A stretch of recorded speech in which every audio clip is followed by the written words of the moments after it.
एक दिन की बात है। मोटू के गांव में एक अनजान औरत ने चॉकलेट की दुकान खोली थी। काफी बच्चे उसके चॉकलेट को बड़े मजे से खाते थे। फिर समय के साथ ये खबर आने लगी कि गांव के बच्चे गायब होने लगे हैं। गांव के लोग दुखी हो गए। उन्होंने जाकर मोटू पतलू को ये सारी बात बताई।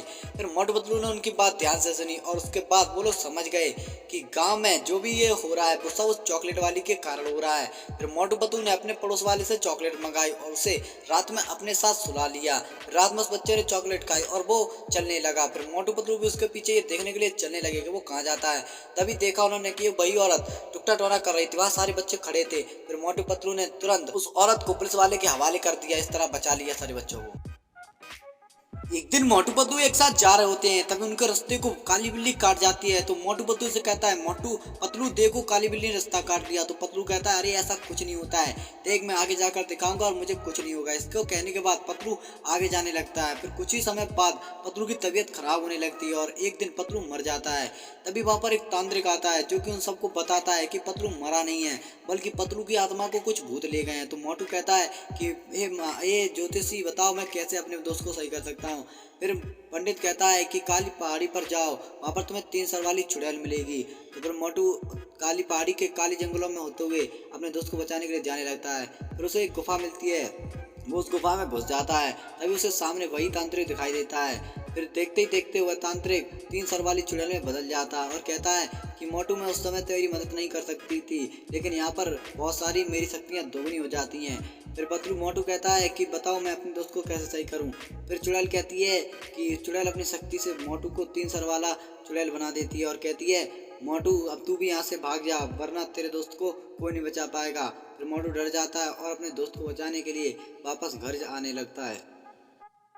एक दिन मोटू अपने दोस्त पतलू को बचाने के लिए भूतों की दुनिया में चला गया। तभी जो भी उसके सामने आता था वो उन सब भूतों को मार मार के मार डालता था। ये बात भूतों के राजा को पता चली, जो कि पतलू जैसा दिखाई देता था। सभी भूत कहने लगे कि हे भूतों के राजा हमारी मदद करो, एक अजीब सा भूत हम सबको मार रहा है। तभी वो गुस्से में बोला, कायरो जाओ तीनों जाकर उसे मारो। फिर पहला भूत मोटू के पास पहुंचा और मोटू को धीरे धीरे से लात मारने लगा, लेकिन इससे मोटू का कुछ नहीं हुआ। फिर मोटू ने इसे एक लात मारी और वो काफी दूर गिरा। फिर दूसरी लात में तो मोटू से वो किलोमीटर दूर चला गया। फिर एक सरकटा भूत मोटू के अंदर घुस गया। मोटू ने एक हाथ मारा और सरकटा भूत धरती पर गिरा। फिर मोटू ने अपनी शक्ति से उसके हाथ पैर टेढ़े किया और उसे फेंक दिया। तभी मोटू के सामने एक बहुत ही भयानक चुड़ैल आ गई। मोटू और चुड़ैल में काफी ज्यादा फाइट हुई और वो लोग 5 दिन तक लड़ते रहे। 5वें दिन तक मोटू ने उसे हरा नहीं पाया। फिर मोटू ने अपने शरीर को बहुत बड़ा कर लिया और उस चुड़ैल के ऊपर जाकर उस चुड़ैल को दबाकर मार दिया। फिर जाकर ये सारी बात उस चुटिया वाली चुड़ैल ने उस भूतों के राजा को बताया। भूतों के राजा गुस्सा होकर मोटू के 2 रूप बना दिए, जो कि भूतिया मोटू थे, बहुत खतरनाक थे देखने में। क्या ये मोटू उस मोटू को मार पाएगा? ये जानने से पहले चैनल को सब्सक्राइब कर दो, वरना भूतिया मोटू आपके घर भी आ जाएगा। एक दिन के एक गांव के अंदर 5 सर वाला दानव आ जाता है। वो अपने 5 मुंह से आग निकाल रहा होता है। वो गांव के लोगों को ये वार्निंग देता है कि 5 दिन के अंदर गांव को छोड़ दो, वरना वो सबको मार डालेगा। फिर ये बात मोटू पतलू को पता चलती है और मोटू पतलू एक तांत्रिक के पास जाते हैं। तांत्रिक उन्हें अपने गुरु का पता बताता है। फिर मोटू पतलू उसके गुरु के पास जाते हैं और कहते हैं, फिर उसका गुरु कहता है कि तुम्हें अगर उसे हराना है तो उसके जैसा बनना होगा। तो मोटू कहता है मुझे उसके जैसा बना दो।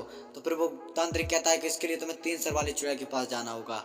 तब फिर मोटू पतलू 3 सर वाली चुड़ैल के पास जाते हैं। 3 सर वाली चुड़ैल मोटू को 5 सर वाला दाना बना देता है। फिर मोटू उस राक्षस के पास जाता है और उसे लड़ाई करके उसे खत्म कर देता है। कई दिनों से नोबिता ये नोटिस कर रहा था कि मोटू सोबिता को बाइक पर लेकर बहुत घुमा रहा है। ये बात से नोबिता बहुत ज़्यादा जलता था, उसे बहुत ज़्यादा गुस्सा आ गया और वो बेंटन के पास जाकर बोलने लगा। बेंटन ने कहा तू मोटू का गेम बजा दे और उसने उसे एक तलवार दे दी। फिर नोबिता तलवार को लेकर मोटू को मारने के लिए जाने लगा। तभी डोरेमोन ने इसे देख लिया और डोरेमोन ने पतलू को कॉल कर दिया कि मोटू को मारने आ रहा है। पतलू ने ये बात सुनी तो पतलू ने मोटू को बहुत बार कॉल करने की कोशिश की ताकि वो उसे बता सके, लेकिन तभी मोटू के सामने नोबिता आ जाता है और नोबिता के हाथ में तलवार होती है। तभी सोबिता आकर नोबिता के गले लग जाती है और नोबिता बेचारा नर्वस हो जाता है। फिर सोबिता नोबिता को बताती है कि वो उसके बर्थडे के लिए मोटू के साथ गिफ्ट लेने गई थी। बेचारे सोबिता के दिल में जान आती है और वो वीडियो को लाइक करके चैनल को सब्सक्राइब करने की कह देता है। एक दिन मोटू की एक लड़की से शादी हो जाती है। फिर धीरे धीरे उनका एक बच्चा हो जाता है। मोटू और पतलू के सामने तभी एक चुड़ैल आती है और उसकी पत्नी को मार देती है और मोटू से कहती है मुझसे शादी कर ले। तो मोटू उससे मना कर देता है। फिर चुड़ैल मोटू को भी अपनी तलवार से मार देती है और फिर उसके बच्चे को मारने के लिए जाने लगती है। तभी मोटू भूतिया मोटू बन जाता है और चुड़ैल के सामने आ जाता है। वो चुड़ैल को पकड़ के बहुत मारता है और चुड़ैल को मार मार के दूर फेंक देता है। उसके बाद वो अपना भेष बदलता है और अपने बच्चे का पालन पोषण करने लगता है। उसके बाद उसकी पत्नी भी वहाँ पर आती है जो कि एक चुड़ैल बन चुकी थी। फिर उसकी पत्नी भी अपना वेश बदलती है और उन दोनों अपने बच्चे का पालन पोषण करते हैं और उसके बड़े हो जाने पर उन्हें सारी बात बताकर अपने घर चले जाते हैं। एक बार मोटू पतलू अपनी दादी से मिलने के लिए जाने लगे, तभी उन्होंने सुजानपुर वाली एक ट्रेन को पकड़ा और उसमें जाकर बैठ गए। ट्रेन चलने लगी। उन्होंने देखा कि ट्रेन अंदर से बहुत ज़्यादा खाली थी, फिर भी बहुत ज़्यादा उन्हें अजीब सा लग रहा था। फिर भी वो उस ट्रेन में सो गए और सोने के बाद जब उनकी आँख खुली तो ट्रेन एक सुनसान प्लेटफॉर्म पर आकर रुक गई। मोटू और वो ट्रेन काफ़ी देर तक आगे नहीं बढ़ी तो मोटू पतलू बाहर आए। बाहर उन्होंने देखा कोई नहीं था। तभी उसे एक अनजान इंसान दिखाई दिया। वो उसके पास गए और उससे पूछा कि ये ट्रेन कहाँ जाती है। तो उस इंसान ने बिना सोचे समझे कहा कि तुम लोग यहाँ से भाग जाओ वरना मारे जाओगे। फिर मोटू पतलू सीढ़ी के माध्यम से ऊपर जाने लगे और वो काफ़ी तेज़ी से भाग रहे थे ताकि वहाँ से जल्दी निकल सकें। लेकिन तभी उन्हें पता चला कि उन्होंने अब तक तो सिर्फ केवल एक सीढ़ी पार की थी। फिर मोटू पतलू बहुत ज़्यादा घबरा गए और तभी स्टेशन पे आवाज़ आई कि ये सीढ़ी अब ये ट्रेन सीधे सुजानपुर में रुकेगी। तो फिर मोटू पतलू उस ट्रेन में बैठ गए और बैठने के बाद वो ट्रेन मोटू पतलू के बैठते ही बहुत तेज चलने लगी और तभी मोटू पतलू अंदर से देखते तो वहाँ सुनसान पड़ा होता है और बहुत सारी चुड़ैल उनके पास आने लगती हैं और उनके बहुत ज़्यादा पास आ जाती हैं। तभी पतलू को याद आता है कि उनके पास एक हनुमान जी का लॉकेट है और वो हनुमान जी का लॉकेट अपने बैग से निकाल लेता है। लॉकेट निकलते ही दृश्य बदलता है और वो उसी स्टेशन पर आ जाते हैं। तो उस रात मोटू बहुत ज़्यादा घबरा जाते हैं और फिर वो लोग उस सीढ़ी से ऊपर होकर जाते हैं और एक मंदिर में जाकर सो जाते हैं। जब सुबह होती है तो मोटू पतलू पंडित से पूछते हैं कि ये स्टेशन आखिर क्या बात है। तो डॉक्टर वो पंडित बताता है कि ये स्टेशन एक भूतिया स्टेशन है। यहाँ बहुत सारा एक समय पहले एक दुर्घटना हो गई थी, तब से सरकार ने इस स्टेशन को बंद कर दिया है और यहाँ पर भूतों का सहाय रहता है। फिर मोटू पतलू बहुत ज़्यादा घबरा गए और अपनी बस पकड़ के घर चले गए।